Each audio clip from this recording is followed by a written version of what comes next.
Let's start with today's center of mass of a semicircular disk, right? तो एक सेमीसर्कुलर disc का centre of मास हम निकालते हैं, ठीक है ना? चलो देखते हैं। स्टूडेंट डिस्क मतलब यहाँ पर तो हम कल उस दिन रिंग था, तो रिंग था इसीलिए हम लोग क्या किए थे ना, उसका ये लिए थे, मतलब हाफ मास को हमने एंगल के साथ किए थे। बट यहाँ पर डिस्क है, मतलब इसका मास जो है अगर m है, अगर हमने मान लिया कि ये ओरिजिन है, राइट, और इस एक्सिस को हमने एक्स एक्सिस मान लिए है ना, गेटिंग, हमने इस एक्सिस को एक्स एक्सिस मान लिए, करेक्ट है ना, इसको हमने एक्स एक्सिस मान लिए और इसको हमने वाई एक्सिस मान लिया, राइट। एक्स कोऑर्डिनेट निकालने की जरूरत नहीं है क्योंकि यूनिफॉर्म है इसके कैरेक्टर्स में, वाई पे हमें निकालना है, राइट। लेट तो मिडिल पे नहीं रहेगा, कहीं कहीं पे थोड़ा नीचे की तरफ शिफ्ट हो जाएगा। Let this distance is Y C m, right, और हमें ये डिस्टेंस निकालना है, this is the centre of mass. और ये जो हाफ डिस्क लिए हैं हम, उसका रेडियस आर है, right students. Is that clear to all up to this?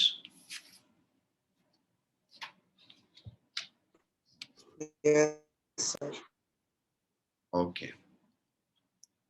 तो देखो अभी हम हाफ डिस्क का पहले क्या करेंगे, एक छोटा सा एलिमेंट कंसीडर करेंगे, है ना? समझ पा रहे हैं? Here we take an elemental half ring of, मतलब छोटा सा लेते हैं, लाइक मैंने इस तरह एक डिस्क को कट किया, राइट। ये जो मैं कट कर रहा हूँ, जस्ट इसको मैंने कट किया है ना, आप यहाँ पर देख सकते हो, राइट। ये जो पार्ट में दिखा रहा हूँ ना, इसको मैंने कट किया ऐसा, तो इस तरह की एक चीज मुझे मिलेगा कि नहीं, राइट? तो इस तरह की एक छोटा सा कट मिलेगा मुझे। All understood that this point? मिलेगा कि नहीं स्टूडेंट्स? और मान के चलो ये जो मैंने लिया, इसका जो डायमीटर रेडियस है वो x है, और ये जितना पार्ट मैंने कट किया, let that is small dx. Students getting or not? Here we take an Yes. half ring of mass dm. Here we take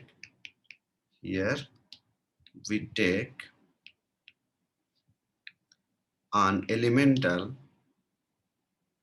here we take an elemental half ring.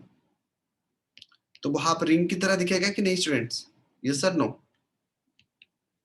Yes. बस छोटा ले रहे हैं dm, तो it is looking like a half ring, है ना? और अभी अगर हम हाफ रिंग की बात करें, तो हाफ रिंग की रेडियस हम कितना लिए हैं, एक्स लिए हैं ना? Yes sir no? We have taken the centre of mass of half ring, क्या रेडियस इज एक्स लिए है ना हम सेंटर ऑफ मास का? Getting or not students? Yes. Y axis ले रहे हैं, तो वाई पे निकालेंगे, let's take it as y, no problem. आप यहाँ पर वाई ले सकते हो अगर कंफ्यूज हो रहा है, so let's take this one as y, है ना? इसको वाई भी ले सकते हैं, no problem. Let take the radius y, so that Y C m है सेंटर ऑफ मास, ठीक है ना? तो ये हाफ रिंग का सेंटर ऑफ मास स्टूडेंट्स कहां पर लाई करेगा? लास्ट क्लास में मैंने बताया था what is the formula for centre of mass of half ring, do you remember? अगर हम एक हाफ रिंग ले रहे हैं, क्या था फार्मूला बताओ अभिनव, मनोश्रनी? मैं एक हाफ रिंग ले लिया, राइट, और उसका रेडियस हमने वाई लिए है, राइट, है ना? तो उसका सेंटर ऑफ मास कहां पर लाई करेगा? What is the coordinate of the centre of mass? क्या निकाले थे फार्मूला, डू यू रिमेंबर? अगर रेडियस आर है, 2r/π, yes sir no? Are you opening the copies और just time passing? Understood this one? Half ring लिए थे हमने, है ना? हाँ, तो let's find the mass of this elemental. अगर हम छोटा सा एलिमेंट लिए हैं, तो उस छोटा सा एलिमेंट का मास डीएम ले लेते हैं, राइट। और डीएम कैसे निकालेंगे स्टूडेंट्स? अगर पूरा जो हाफ प्लेट लिए थे उसका मास एम है, पूरा हाफ प्लेट का मास कितना है? What is the total mass Manish? Sir m. M लिए हैं, राइट। तो ये एम कितने में डिवाइड हुआ है? उसकी एरिया में डिवाइड हुआ ना, मैं प्लेट की बात कर रहा हूँ, राइट। डिस्क मतलब उसकी एरिया पे मास डिस्ट्रीब्यूटेड हुआ है यूनिफॉर्मली, यस सर नो? है कि नहीं? Yes, sir. बड़ा जो डिस्क में लिए, राइट, अगर इसका रेडियस आर है तो उसका एरिया कितना हो जाएगा स्टूडेंट? ये हाफ सर्कल है तो कितना हो जाएगा area, Manoshwani? What is the area of this half circle?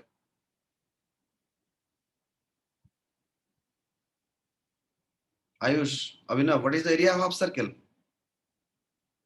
Purav, Subham, Suraj, what is the area of half circle? pi r square by 2. Pi r square by 2. So जो total mass m है वो कितने में divide हुआ है? पाई r square by 2 में divide हुआ है ना, मतलब मास पर यूनिट एरिया हम निकाल दिए कि नहीं? अंडरस्टूड? अभी जो छोटा सा पार्ट हम लिए हैं, जो रिंग टाइप का लिए हैं, ये जो रिंग हमने कट करके लाए, राइट, ये जो रिंग, इस रिंग का एरिया कितना होगा स्टूडेंट्स? अगर मैं रिंग को ओपन कर दूं तो ये एक स्ट्रिप की तरह होगा ना, इस तरह होगा कि नहीं? अगर मैं रिंग को Yes. कट करके फैला दूं तो ये एक स्ट्रिप की तरह होगा। जिस स्ट्रिप का लेंथ क्या होगा? टोटल अगर सर्कल होता तो पाई 2 पाई आर होता, बट ये आधा है ना, और हम y लिए हैं, y लिए कि नहीं, तो इसका ये लेंथ कितना हो जाएगा? 2 पाई आर नहीं होगा, पाई y होगा ना, क्योंकि हम रेडियस y लिए हैं। अंडरस्टैंडिंग और नॉट? और ये लेंथ हम कितना लिए हैं? d। चलो इसको एक काम करो, अगर हम इसको y लिए हैं स्टूडेंट्स, आप x dx ले सकते हो, मैं यहाँ पर y लिया हूँ तो यूनिफॉर्मिटी के लिए इसको भी dy ले जाता हूँ, राइट, क्योंकि y एक्सिस के अलग वो एक्ट करेगा ना फाइनली। कोई दिक्कत नहीं है x और y लेने में, आंसर में कोई वेरिएशन नहीं आएगा, राइट। तो ये अगर पाई y हो गया तो ये dy हो जाएगा ना। All clear? मैंने जो छोटा सा पार्ट रिंग कट किया था सर्कल की फॉर्म में, उसका रेडियस कितना था? y था, तो उसका लेंथ कितना हो जाएगा? ये हाफ सर्कल है, पूरा सर्कल होता तो 2 पाई होता, तो हाफ सर्कल है तो उसका लेंथ पाई y हो जाएगा, और ऐसे भी हमने मोटाई dy लिए है, और इसका एरिया कितना हो जाएगा? एरिया ऑफ दिस स्ट्रिप कितना हो जाएगा? Pi y into d y. Is that clear to all? और हम इसका मास dm निकाल रहे हैं। dm मतलब total mass m by total area pi r square by 2 into जो छोटा सा स्ट्रिप कट किए उसका area, that is pi y into d y. कर सकते हैं कि नहीं? Can you do or not? Yes. Manish, तो ये पाई पाई कैंसिल हो जाएगा ना, finally dm is equal to क्या रहेगा? 2m by r square. Students at least you respond, okay, interact, neither the class is going to be a dead class. So 2m by r square into y dy लिख सकते हैं कि नहीं? Just a minute, यहाँ पर हमने गलती से पाई को कट कर दिए हैं, तो y को हमें पाई को कट करना है, मैं y को कट कर दिया, राइट। तो आप लिख सकते हो दैट इज हाउ मच, कितना हो जाएगा? 2 ऊपर चला गया, 2m by r square, right, into y dy हो जाएगा, that is dm। Clear to all? Manaswini, Yes, sir. Clear up to this? All clear? Swastik,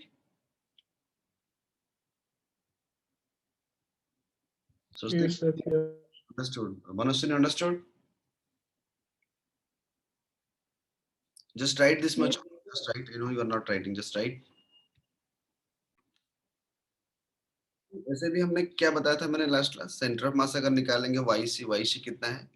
1/m into integration of dm y ना। Is that clear?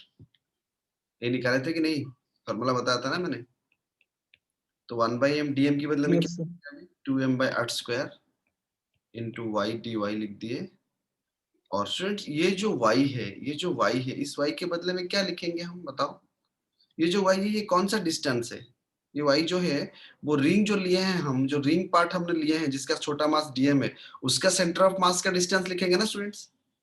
मतलब यहाँ पर y लिखेंगे या 2i by पाई लिखेंगे, just same है, क्योंकि ये जो y है ये yc है ना, ये रिंग के लिए yc है। गेटिंग माय पॉइंट और नॉट स्टूडेंट्स? ये जो डीएम वाई आप लिखे थे, y किसको लिए थे आपने? इसका रेडियस को y लिए थे, थोड़ा ना आप पूरा डिस्टेंस लिख दोगे। ये रिंग जो है वो ओरिजिन से, सेंटर ऑफ मास से वो रिंग कितनी दूरी पर है? अगर हम ओरिजिन को रेफरेंस ले रहे हैं तो वो कितनी दूरी पर है from the base? That is 2i by पाई ना स्टूडेंट्स। Yes, sir. तो इसीलिए आप यहाँ पर क्या करना है आपको, ये जो y dy लिखे आपने, राइट, इसको dm के बदले में लिख दिए। फाइनली जो y है उसकी जगह में 2i by पाई लिखना है, करेक्ट? Understood or not? समझ पे आ रहा है? Yes, sir. चलो ठीक है फिर। तो देखो अभी क्या सॉल्व करके आता है, 2 इंटू 2 4 आ गया, एम कैंसिल कर दिए, राइट, और नीचे में एक पाई और ये 4 बाय पाई आर स्क्वायर आ गया, राइट। इंटीग्रेशन अभी क्या करना है, y है और अंदर में एक y है, y स्क्वायर डी वाई हो जाएगा। स्टूडेंट्स अगर मैं ओरिजिन से देखूं, अगर मैं यहाँ से देखूं, अगर इस पॉइंट से मैं देखूं, इस पॉइंट से यहाँ तक अगर मैं देखूं, राइट, तो यहाँ से यहाँ तक y जो वैल्यू है तो कहाँ से 0 टू r तक वेरी करेगा ना स्टूडेंट्स। y का जो वैल्यू है वो कहाँ से कहाँ तक वेरी करेगा? dy 0 टू r तक मैक्सिमम वेरी करेगा कि नहीं? पूरा सूरज, स्वस्तिक, गेटिंग ना? Yes, sir. तो चलो इसको डिराइव कर देते हैं पूरा। Yes, sir. Yes, sir. तो 4 बाय पाई आर स्क्वायर ले लिए, करेक्ट, अभी वाई स्क्वायर का क्या हो गया, y cube by 3, right, limit 0 to r है ना। So that is equal to, put कर लेते हैं 4 by pi r square, correct. अभी 3 भी ले लिए बाहर है ना, तो y की जगह में क्या डालेंगे, r डालेंगे, तो r क्यूब बाय 3 हो जाएगा ना, गेटिंग और नॉट। तो एक r कैंसिल हो गया, तो कितना आ गया देखो, 4r by 3 pi, all understood. So finally एक डिस्क में वाई सी कहाँ पर लाई करेगा ना सर, हमेशा याद रखना है 4r बाय 3 पाई, और रिंग पे कहाँ पर लाई करेगा, 2i बाय पाई, ये sir no, 2r by pi, understood or not. अगर आपको एक सॉलिड डिस्क दे दिया गया है, राइट, सॉलिड डिस्क का मतलब समझते हो कि पूरा ये सॉलिड है ना, ऐसा नहीं है कि वो रिंग की जैसा है, पूरा एक सॉलिड डिस्क है जिसपे मास प्लेट पे भरा हुआ है, राइट, एंड ये है, और उसका आपको ये रेडियस दे दिया गया है, this radius is R, right. तो उसका सेंटर ऑफ मास जो है वो इस लाइन पे रहेगा क्योंकि it is uniform about Y axis, और ये जो डिस्टेंस है सेंटर ऑफ मास का जो वाई एक्सिस पे डिस्टेंस है, that is how much, 4r by 3 pi, ये आपको याद रखना होगा वैल्यू, ठीक है ना। Just note it, Yes. पूरा लिख दो इसको, just write the whole story, right.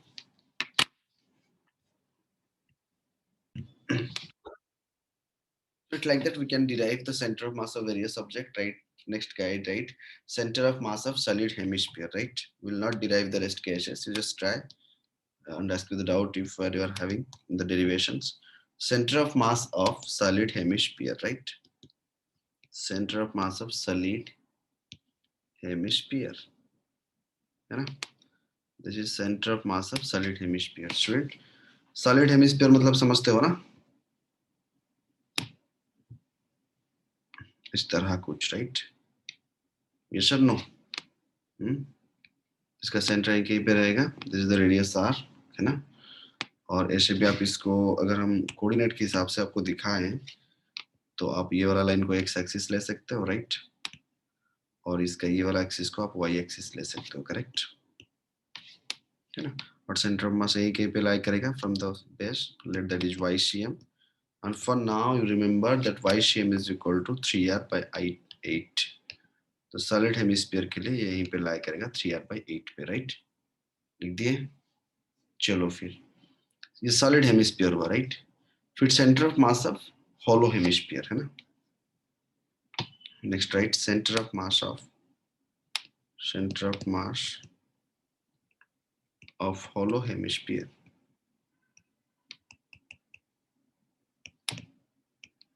center of mass of hollow hemisphere, correct है ना।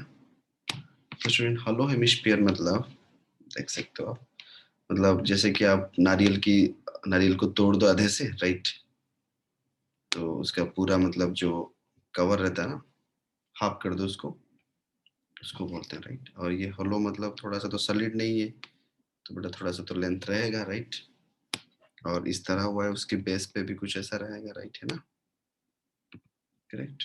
एंड ये उसका रेडियस मान के चलो, कलर चेंज कर देता हूँ ताकि आपको आसान होगा समझने में।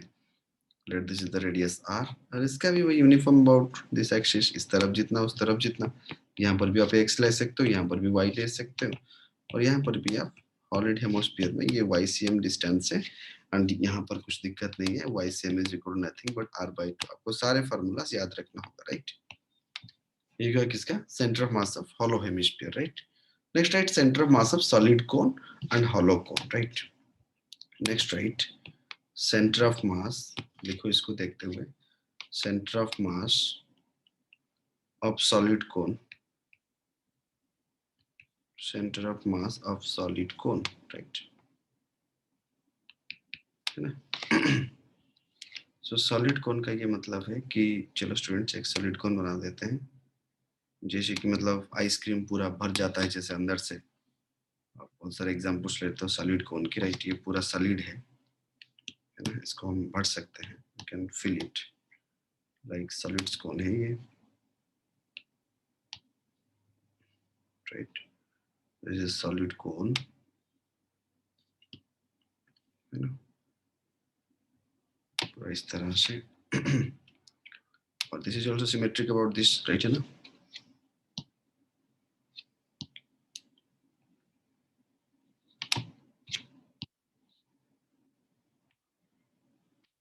करेक्ट। और अगर हम ये डिस्टेंस ले, let this distance, let height of the cone is h, right, height of the cone जो है वो h है, तो आराम से हम ये लिख सकते हैं कि सेंटर मास थोड़ा एकदम मिडिल पे तो नहीं रहेगा ना, जैसे सेंटर मास शिफ्ट होता है, तो we can also find YCM, right, and that YCM is equal to, right, and that YCM is equal to 3h by 4, correct, that YCM is equal to solids cone के लिए 3h by 4. Just note it, students, just a minute, note it. Next चलो, center of mass of hollow cone given. Centre of मास मतलब hollow cone मतलब ice cream में, मतलब सिर्फ कोन है, भरा नहीं है कुछ, राइट, क्रीम नहीं है अंदर, right, centre of mass of A hollow cone, center of mass of a hollow cone, right, given center of mass of a hollow cone,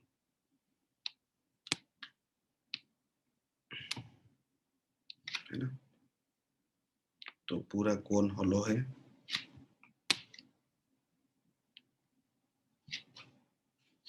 वही इसकी हाइट भी h ले लो, थोड़ा ट्विस्ट हुआ डायग्राम, ठीक है, let's that height you have taken as h, ठीक है, hollow cone में स्टूडेंट मान के चलो सेंटर मास थोड़ा नीचे इस तरफ, that this distance is YCM, and right now YCM is equal to 2h by 3. आपको याद रखना, वहां पर 3h by 4, यहाँ पर 2h by 3. ये सारे चीज आप अगर याद नहीं रखोगे तो न्यूमेरिकल्स में आपको दिक्कत होगा, राइट.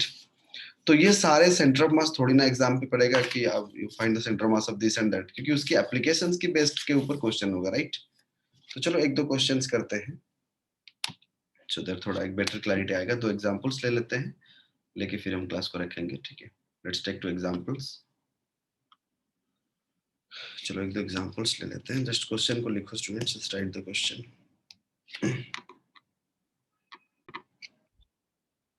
Yes, sir. स्टूडेंट्स देखो दिया हुआ है, find the centre of mass of an आइसोस्केल triangle, right, of base length a and altitude b. Assume that the mass of the triangle is uniformly distributed, right. Students एक triangle बनाते हैं पहले, right, let's make a triangle, ठीक है. और यहाँ पर ये जो लेंथ है इसको ABC मान लेते हैं फॉर योर सेक. और सो ये जो लेंथ कितना दिया हुआ है students, length of the base कितना a दिया हुआ है, और एल्टीट्यूड कितना दिया हुआ है, मतलब ये वाला हाइट कितना दिया हुआ है पूरा स्टूडेंट्स, कितना दिया हुआ है, b दिया हुआ है, राइट, है ना. स्टूडेंट्स चलो मैं यहाँ पर एक छोटा सा स्ट्रिप लेता हूँ for your, let me to take a small strip, right, जो स्ट्रिप की यहाँ से x दूरी पर है, और उसका जो मोटाई है वो dx है, और मान के चलो ये जो लेंथ है, let that length is l, right, है ना. तो स्टूडेंट ये जो ट्रायंगल में लिया हूँ अभी, ये वाला ट्रायंगल मतलब जो मैं सेट किया हूँ, ये वाला ट्रायंगल जो मैं सेट किया हूँ, जस्ट सी, ये जो ट्रायंगल जो मैं सेट किया हूँ, राइट, है ना. तो क्या ये बड़ा ट्रायंगल के साथ सिमिलर हो सकता है, हो सकता है ना, क्योंकि दोनों पैरेलल हैं, है ना, एक कॉमन एंगल. Yes, sir. तो कैन यू राइट कि L by x is equal to A by B लिख सकते हैं ना. इसका लेंथ L बाय इसका length x by A by B लिख सकते हैं कि नहीं, है ना. चलो Yes, sir. तो ये जो छोटा सा स्ट्रिप आप लिए हो dm, उसका मास क्या होगा, अगर ट्रायंगल का पूरा मास m है तो एरिया में डिस्ट्रीब्यूट हुआ है ना, uniformly distributed over this area लिखा है कि नहीं. और ट्रायंगल का एरिया क्या है, हाफ बेस इनटू हाइट और not, that is half into a into b, correct. यहाँ पर x में आपको कंफ्यूजन हो सकता है, मैं हाफ ए बी लिख सकता हूँ, तो टोटल मास बाय एरिया लिख दिए, इनटू जो स्मॉल पार्ट लिए उसका एरिया कितना है, लेंथ l लिए हैं और विड्थ dx लिए हैं, राइट. कैन यू राइट और नॉट, जो छोटा सा पार्ट है उसका एरिया इस तरह लिख सकते हैं कि नहीं, एनी डाउट. मास पर यूनिट एरिया इनटू जो स्ट्रिप लिए हैं उसका लेंथ, लेंथ l है और मोटाई dx है, करेक्ट और नॉट. अप्रोक्सीमेटली उसको रेक्टेंगल मान के चलो, जब भी कि वो थोड़ा ट्रेपेजियम की तरह दिख रहा है. गेटिंग माय पॉइंट और नॉट, मनीष, सूरज, गेटिंग ना. Yes, sir. चलो 2 को ऊपर ले लो बेटा, Yes, sir. 2m लिख दो ऊपर by A B, into L की जगह मैं क्या लिख सकता हूँ, यहाँ से जो एल मुझे मिला, एल तो नहीं दिया हुआ ना क्वेश्चन पे, तो क्या लिख सकते हैं, a by b whole into x लिख सकते हैं ना एल की जगह पे. चलो ए बाई बी लिख दिए एल की जगह पे, इंटू एक्स डी एक्स लिख दिए कि नहीं. अंडरस्टूड? तो ए कैंसिल हो गया, फाइनल डीएम कितना आ गया देखो, 2m by b square into x dx. Is that clear to all? Students clear ना? Yes. चलो, तो फिर अभी xc निकालना है हमें। xc इज इक्वल टू, मैंने क्या बताया था हमने formula, 1 by m dm into x। ये फॉर्मूला ऑलरेडी हम पहले क्लास में पढ़ चुके हैं, लास्ट 2 क्लास से पहले, राइट है ना? तो 1 by m को बाहर ले लो, dm की जगह में डाल दो 2m by b square into x dx into, और एक x था बाहर, है कि नहीं? m कैंसिल कर सकते हैं ना? क्या रह सकता है अंदर में? 2x square by B square into D X रह सकता है कि नहीं? और ये जो dx वेरी करेगा, कहां से कहां तक वेरी करेगा स्टूडेंट? अगर मैं यहां से शुरू करूं, x पूरा जाके कहां पर गिरेगा? एंड होगा 0 to b में एंड होगा ना, क्योंकि यहां से शुरू हुआ तो 0 और यहां से हो गया तो हाइट b ना, जो x हम लिए हैं, right? Yes sir no? So 0 to b, देखो बाहर ले आओ बेटा। सो बी स्क्वायर को बाहर ले आओ, मतलब 2 बाय बी स्क्वायर को बाहर ले आते हैं, अंदर पे एक्स स्क्वायर का एक्स क्यूब बाय 3 हो जाएगा और लिमिट 0 to b पड़ जाएगा, right? So that is 2 by B square into B cube by 3, correct? b एक कैंसिल हो गया, तो कितना आ गया स्टूडेंट्स? सेंटर ऑफ मास कहां पर रहेगा? where the center of mass will lie? from the top, from the vertex, getting or not? 2b by तो मतलब अगर इस तरह से एक ट्रायंगल आपको दे दिया गया और ये लेंथ आपको दे दिया गया है, this length is how much given in this question? b given ना, correct? And this length is given how much? a given आइसोस्केल, तो इस पे कोई दिक्कत नहीं होगा। तो अगर ऊपर से देखे, ध्यान से देखना स्टूडेंट्स, में जो डिराइव किया हूं वो ऊपर से डिराइव किया हूं 2/3b। अगर नीचे से पूछा होगा तो क्या करते? अगर कभी कभी बेस से हाइट पूछता तो क्या करते? 3b minus 2b मैंने समझ b/3 ना? समझ पे आ रहा है कि नहीं difference? Yes, sir. All understood this question? Yes. Okay, चलो फिर और एक एग्जांपल देता हूँ बेटा, राइट? लास्ट एग्जांपल और एक देता हूँ, फिर हम बाकी आप असाइनमेंट से क्वेश्चन कर लोगे। Just right another example here now. Students देखो, एक मिस्टेक यहाँ पर हुआ है। क्या है कि ये जो डिस्टेंस आप लिए हो ना, ये जो हम लिए हैं, ये यहाँ से नहीं, ये जो डिस्टेंस, ये जो 2h/3 लिए हैं, थोड़ा यहाँ पर आपको मॉडिफाई करना होगा चीजों को, नहीं तो पूरा गड़बड़ हो जाएगा, राइट? ये 3h नहीं है 4 बेटा, ठीक है? This is not 3h/3। Distance जो है ना, ये this distance is from 3h/4, right? तो थोड़ा आप इसको देख लो, राइट, है ना? So this distance is student 3h/4, correct? तो ये डिस्टेंस कितना हो जाएगा बताओ? This distance is going to be h minus 3h/4, getting or not? तो कितना हो जाएगा? वो h/4 हो जाएगा ना? Understood the mistake? Yes, sir. थोड़ा चेंज करो अगर लिखे हो तो, राइट? ठीक है, उसी तरह यहाँ पर हम जो डिस्टेंस लिए हैं ना, यहाँ पर जो डिस्टेंस लिए हैं, दिस इज नॉट, वैसे हड़बड़ी में लिख दिए YCM, बट क्योंकि अभी क्वेश्चन जब किए तभी याद आया, राइट? ठीक है, so this distance is not 2h/3 students, just see, make a change, this distance is not 2h/3, है ना? तो स्टूडेंट यहाँ पर आप देख सकते हो, ये जो डिस्टेंस है, this distance is how much? Student समझ पे आ रहा है हम कौन सा डिस्टेंस ले रहे हैं? This distance is 2h/3, correct? From the vertex. हमेशा पूछता है क्वेश्चन पे, थोड़ा ध्यान देना, फ्रॉम द बेस पूछ रहा है या फ्रॉम द वर्टेक्स पूछ रहा है, गेटिंग? तो ये वाला Yes, पार्ट sir. कितना हो जाएगा? How much will be this part? h minus 2h/3, तो कितना हो जाएगा? 3h minus 2h, तो इस कितना हो जाएगा स्टूडेंट? h/3 हो जाएगा ना? Getting or not? अगर बेस से पूछा है तो h/4, यहाँ पर अगर बेस से पूछा है तो h/3, गेटिंग ना? Understood all? Yes. चलो इसी चेंज करते हुए हम इस क्वेश्चन पे जाते हैं। बेटा यहाँ पर एक कंपोजिट फिगर दिया हुआ है, राइट? ये जो कोन है, इसको आप एक काम करो, इसको सॉलिड कोन ले लो, right? Take it as solid cone, है ना? सॉलिड कोन का क्या हुआ, बेस से कितना हुआ centre of mass, h/4, right. ये जो कोन है इसको एक सॉलिड कोन ले लो, and solid cone is joint with a hemisphere, right. तो हेमिस्फीयर का क्या है फॉर्मूला सेंटर ऑफ मास का स्टूडेंट्स? कंफ्यूजन होता है हमेशा बच्चे। सॉलिड कोन ले लो इसको, और इसको सॉलिड हेमिस्फीयर ले लो, राइट। क्वेश्चन समझ पे आ रहा है कि नहीं स्टूडेंट्स? एक सॉलिड कोन को हम एक सॉलिड हेमिस्फीयर के साथ बेस में जोड़ दिए हैं, getting or not? Yes, sir. अच्छा, uniform mass is uniformly distributed. तो इस सिस्टम का वो सेंटर ऑफ मास पूछ रहा है। उसने पूछा कि find the centre of mass of this system, कैसे निकालेंगे?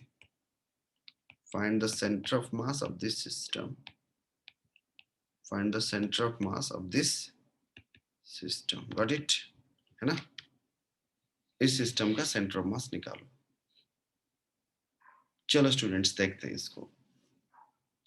तो स्टूडेंट मान के चलो कि मास ऑफ द कोन जो है ना, मैं यहाँ पर बताना चाहूंगा कि मास ऑफ द कोन जो स्टूडेंट्स है उसको m1 मान के चलो, राइट। और मास ऑफ द हेमिस्फीयर जो यहाँ से यहाँ तक है उसको m2 मान के चलो। Getting or not students? ठीक है। और ये हाइट h दिया हुआ है, कोन का हाइट h दिया हुआ है, और इसका r। स्टूडेंट्स कोन का अगर मैं बेस, अगर इस पॉइंट को मैं रेफरेंस पॉइंट मान लूं, तो यहाँ से कितनी दूरी पर सेंटर ऑफ मास लाई करेगा कोन का, बताओ? ये कोन का सेंटर ऑफ मास कितनी दूरी पर लाई करेगा? How much will be this value? अभी बताया मैंने, क्या होगा, h/4 ना, राइट। ये सर नो? अरे अभी देखे कि नहीं, यहाँ पर सॉलिड कोन का बेस से कितना हाइट है, h/4 है ना सूरज, रफ? ये sir no? Manish? Yes, sir. अच्छा, और सॉलिड हेमिस्फीयर का क्या लिए थे? देखो यहाँ पर centre mass of solid hemisphere क्या लिए थे बेस से? 3r/8 लिए थे। फिर लिए थे कि नहीं? 3r/8 लिए थे ना। तो देखो अभी इस क्वेश्चन पे इसको अप्लाई करते हैं। तो इसका सेंटर मास यहाँ से कितनी दूरी पर रहेगा स्टूडेंट्स? यही कहीं पर रहेगा centre mass, and that distance is how much? 3r/8। यहाँ तक सबको समझ पे आ गया? ये वाला पार्ट सबको समझ पे आ गया? Yes, sir. अभी हमें मास निकालना है, राइट। और ये सॉलिड है ना, तो सॉलिड पे जैसे हम लाइन कभी ले रहे थे, तो सॉलिड ऑब्जेक्ट में जो मास है उसको किसके साथ रिलेट करेंगे? वॉल्यूम के साथ रिलेट करेंगे ना, बताया था मैंने आपको। Yes. चलो, Yes, sir. और यहाँ पर सबसे तो मतलब क्वेश्चन में दिया हुआ है uniform density of the system, मतलब जो मास डेंसिटी है, द मास डेंसिटी मतलब बॉडी की जो डेंसिटी है वो यूनिफॉर्म है, राइट। यूनिफॉर्म डेंसिटी दिया हुआ, and you know the dimension formula of density, mass by volume, correct. ये रो, इसका भी सेंटर मास, इसका भी रो है, इसका भी मास डिस्ट्रीब्यूशन रो है, getting or not? And you know density, Yes, sir. who is density, that is equal to mass by volume na, correct or not? Mass m1 by volume of what? Cone. And here also you can find density of जो इसका भी same है, that is m2 by volume of solid hemisphere, yes or no? Getting or not students? Yes, sir. तो ये दोनों को relate करके हम निकाल सकते हैं ना, m1 क्या होगा, डेंसिटी जो सेम है, और वॉल्यूम ऑफ द कोन क्या है, सॉलिड कोन, 1/3 पाई h ना, यस सर नो? और m2 जब निकालेंगे क्या है, what is the solid hemisphere का क्या है फॉर्मूला स्टूडेंट्स? 4/3 पाई r क्यू ना, यस सर? Yes, sir. तो m1 m2 निकाल दिए कि नहीं? Yes, sir. चलो, तो स्टूडेंट देखो, अभी जो सेंटर ऑफ मास हमने जो लिए थे, अगर मैं कहीं से भी बात करूं, मतलब result to find the center of mass of the composite slab, let L be the distance between the independent center of mass, मतलब ये जो टोटल डिस्टेंस है मान के चलो ये L है, राइट स्टूडेंट्स, है ना। इस पॉइंट से अगर मैं टोटल सेंटर ऑफ मास, दोनों के सेंटर ऑफ मास की दूरी कितना है, मतलब दो, इस पूरा सॉलिड कोन का सेंटर ऑफ मास यहीं पे है ना स्टूडेंट्स, और इस पूरा सॉलिड हेमिस्फीयर का सेंटर मास यहीं पे है कि नहीं? गेटिंग माय पॉइंट और नॉट? तो यहाँ पर मास मोमेंट वाला कॉन्सेप्ट डाल सकते हैं कि नहीं? मतलब इसका ये मतलब हो गया कि यहाँ पर एक पॉइंट मास है जिसका मास m1 है, यहाँ पर एक पॉइंट मास है जिसका मास m2 है, और दोनों के बीच में दूरी कितना दिया हुआ है स्टूडेंट्स? ये डिस्टेंस कितना है, h/4 है, राइट है कि नहीं? और ये वाला डिस्टेंस कितना है, 3r/8। सबको समझ पे आ रहा है ना चीजें? Yes, sir. तो टोटल दोनों पॉइंट मास मतलब दोनों सेंटर मास के बीच में दूरी कितना हो गया, that is sir 3r/8 plus h/4। Understood all? और m1 हमने निकाल दिए, यहाँ पर अपने m1 निकाल दिए और यहाँ पर m2 निकाल दिए। अंडरस्टैंडिंग और नॉट? Yes, sir. तो अगर हम सेंटर ऑफ मास निकालेंगे कहीं से भी सेंटर ऑफ मास, अगर मैं इस डिस्टेंस की बात करूं, अगर मैं यहाँ से बोलूं x, राइट, तो जब हम ये x लेते हैं तो क्या अपोजिट मास को मल्टीप्लाई करते हैं ना, m2 into L by m1 plus m2 लिखते हैं ना स्टूडेंट्स, याद आ रहा है? याद आ रहा है कि नहीं मास मोमेंट वाला कॉन्सेप्ट? इसको m1 लिए थे, इसको m2, Yes, sir. बीच में गैप l लिए थे, राइट? बोले थे कि लेट सेंटर ऑफ मास यहीं पे लाई कर रहा है x। Yes, sir. तो क्या लिए थे, x is equal to m2 into total distance l by m1 plus m2। ठीक इसी तरह इसको कर सकते हैं ना स्टूडेंट्स? Can we do? कर सकते हैं कि नहीं? Yes, sir. चलो, Yes. तो अगर ऊपर से पूछा है या नीचे से पूछा है, कहीं से भी अगर वो डिस्टेंस पूछा है सेंटर ऑफ मास दोनों सिस्टम की कहां पर रहेगा, तो अगर हम ऊपर से डिस्टेंस ले तो m2 की जगह में क्या डाल सकते हैं, m2 का वैल्यू क्या लाए, रो 4/3 पाई आर क्यू लाए कि नहीं, इनटू l का वैल्यू क्या लाए, 3r/8 प्लस h/4। समझ पे आ रहा है ना कि नहीं? l डिवाइडेड बाय m1 का क्या करेंगे, ठीक इसी तरह ना सर, रो ले सकते हैं 1/3 पाई आर स्क्वायर h, राइट है ना? कर सकते हैं ना, कैपिटल H है कि नहीं? प्लस m2 क्या हो गया, रो 4/3 पाई आर क्यू। तो पूरा चीजों को सॉल्व करके आप x का कुछ वैल्यू निकाल सकते हो ना? कॉन्सेप्ट समझ पे आ रहा है कि नहीं? Just solve and find the value of h। सारे कैंसिल हो जाएगा और x का वैल्यू आपको मिल जाएगा। तो अगर नीचे से पूछा होगा तो ठीक इसी तरह करना है।